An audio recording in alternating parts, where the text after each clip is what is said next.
all the good men go? Oh, they're at work, or in their car commuting to work. They might be on their lunch from work, or they're sleeping from doing so much work. Finally, they could be trapped in the nothing box and staring off blankly into the distance as a subconscious distraction from the perilous dread of work. The average man will spend at least 1/3 of his life at work. See, we as a society, majoritively, about 3/4 of us in fact, are still telling men that in order to be valued, they should be able to provide for an entire family on their own, despite the fact that 7 out of 10 wives now earn as much or more than their husbands. So to answer the question, where are the good men with facts, they're spending most of their time burning themselves down at both ends, desperately trying to please people who don't actually need their money as much as they say they do.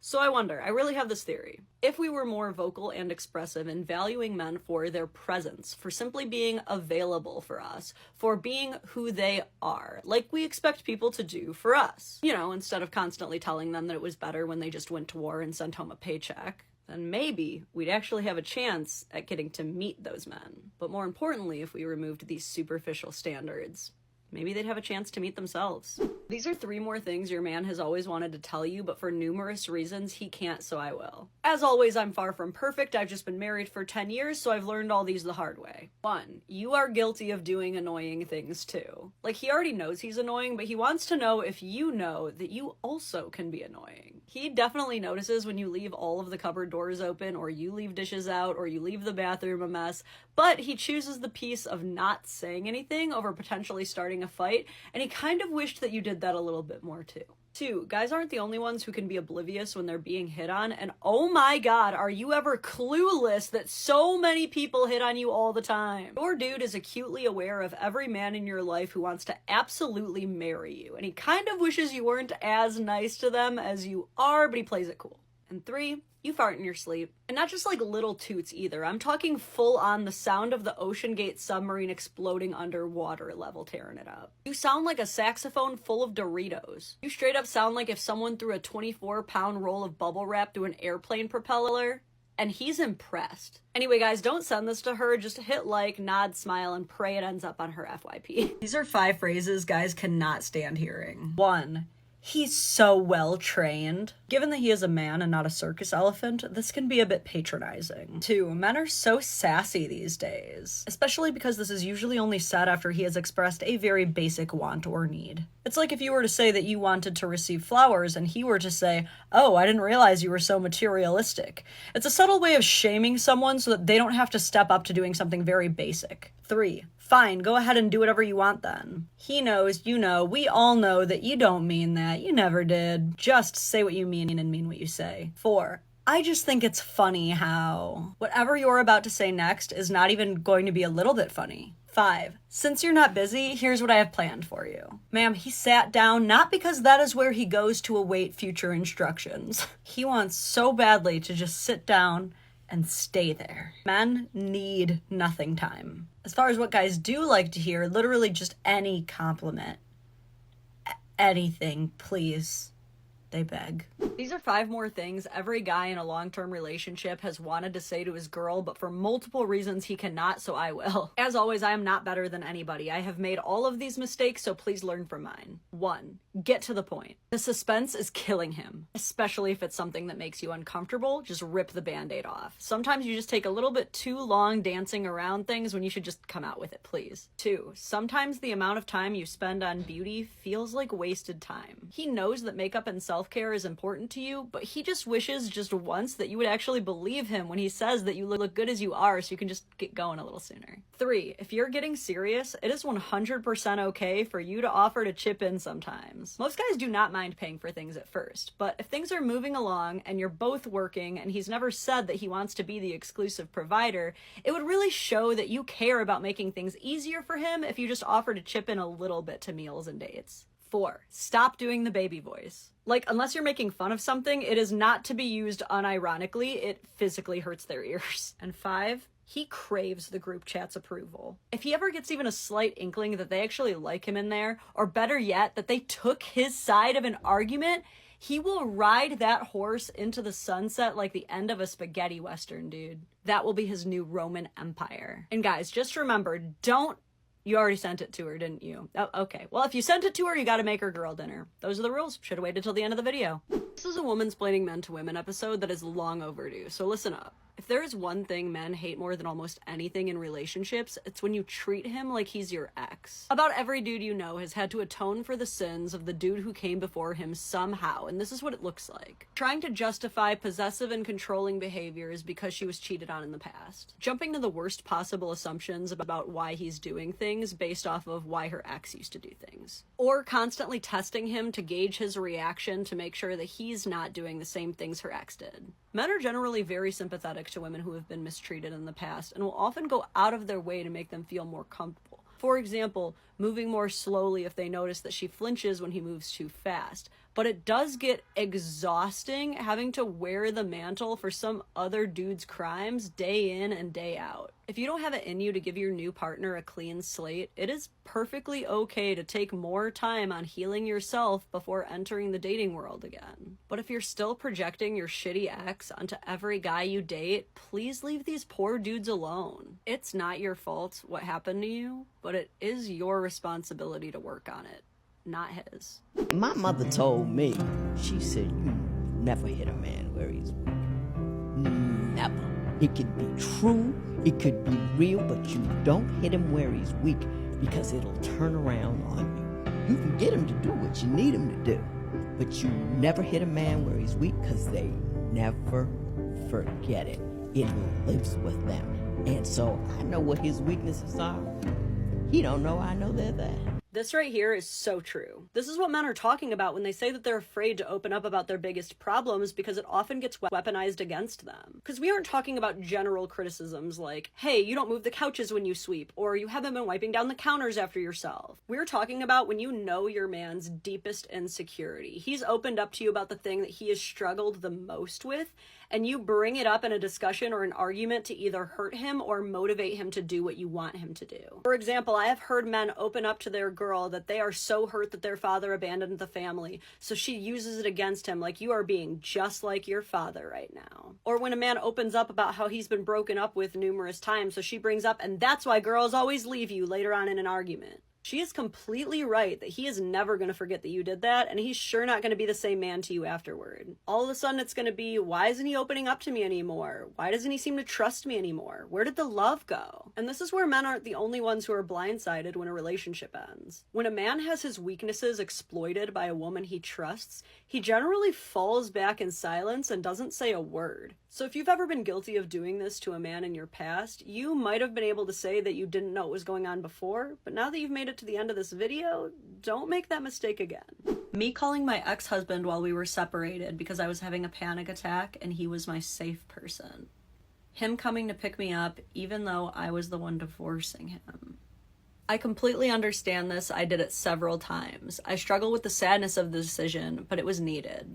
So your ex-husband is needed, but he's your ex-husband. Mine didn't come. I go through them alone now, and it hurts every time. There is a disconnect happening where women are leaving their men, yet expecting them to stay and keep performing their husbandly duties. Do you think if he called her having a panic attack that she'd even pick up the phone? Being expected to constantly provide and care for people who have given up on them is not good for men's souls and their growth. It is beating them down mentally. Men already feel overlooked for their personalities and love to give, and feel more used for what they can provide, and crap like this is exactly why. Even if it's not your intention, it is so incredibly manipulative to break up with a guy and then expect him to console you through the breakup. Stop using your exes as free therapists.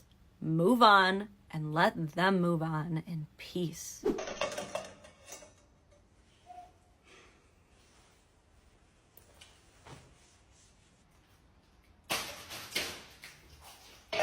Okay, I know this was supposed to be a joke video. Like, I'm well aware of the fact that this was a sketch. Still doesn't change the reality of how annoying this actually is, though. It doesn't, like, only exist in fiction that women have a greater appeal to emotion than men do. What that translates to is that, yes, oftentimes, especially in relationships, women get away with not apologizing a lot more than men do. There's a reason this joke was relatable. This is why women who take accountability are beautiful diamonds in the rough for men. Men have reached a point where they might entertain women like this, but they are not giving them rings. Less and less people in general are interested in getting married, and I have to imagine that's in large part from watching our parents act like this. And deadass, when you ask men the qualities that they're looking for in a wife, being able to take accountability is consistently one of the top 3 next to kindness and loyalty. They care about these 3 things even more than conventional attractiveness. Apologizing isn't just for the boys. This is not a gendered issue. Being able to take accountability and say sorry is a necessary function of society to be respectable. Men, I'm just gonna say it, stop wasting your time on women who can't say sorry, and definitely stop getting them pregnant, because no kid wants a mom who can't say sorry. Trust me. These are 8 more things we women say to guys thinking they're compliments, and they're not.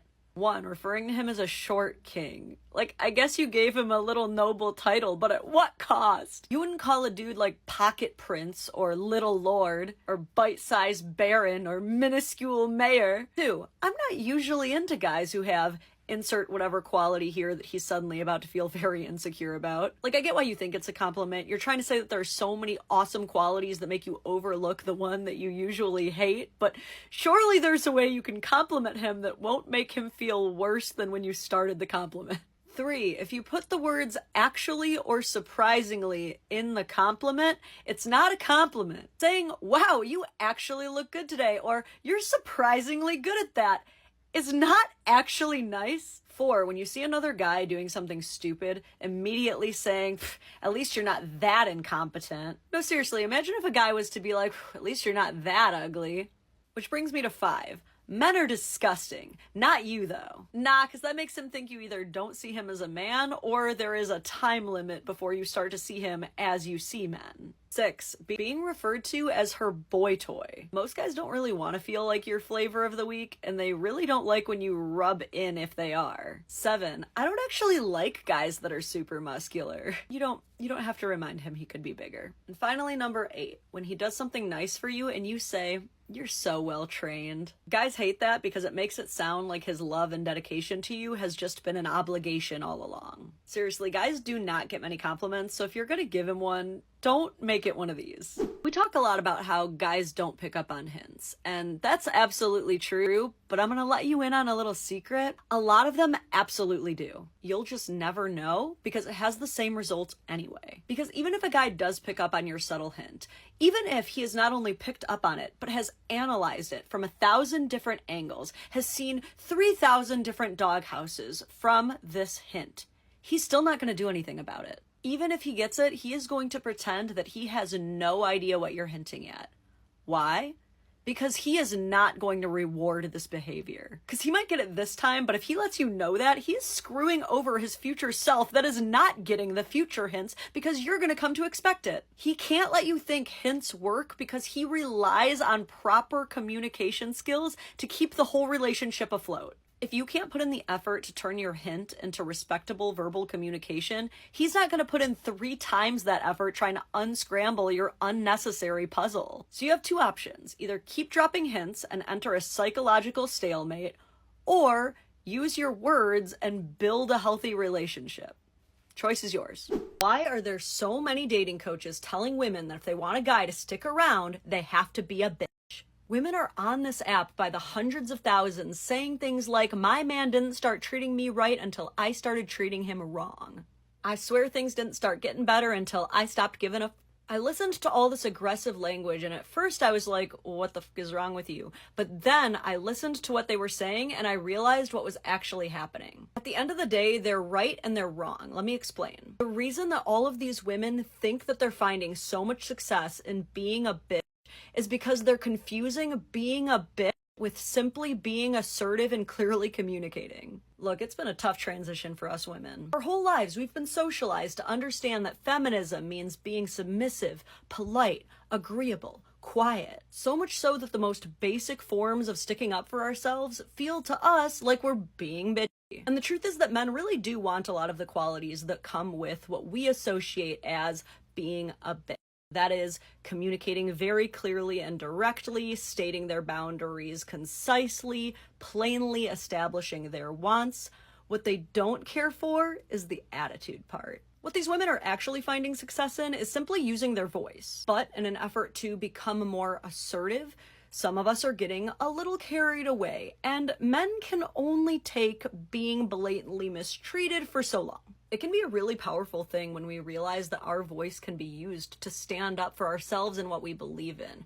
However, we can't take it so far that we start using our voice to test how far our man's boundaries will go. Women who are firm but fair, men like that.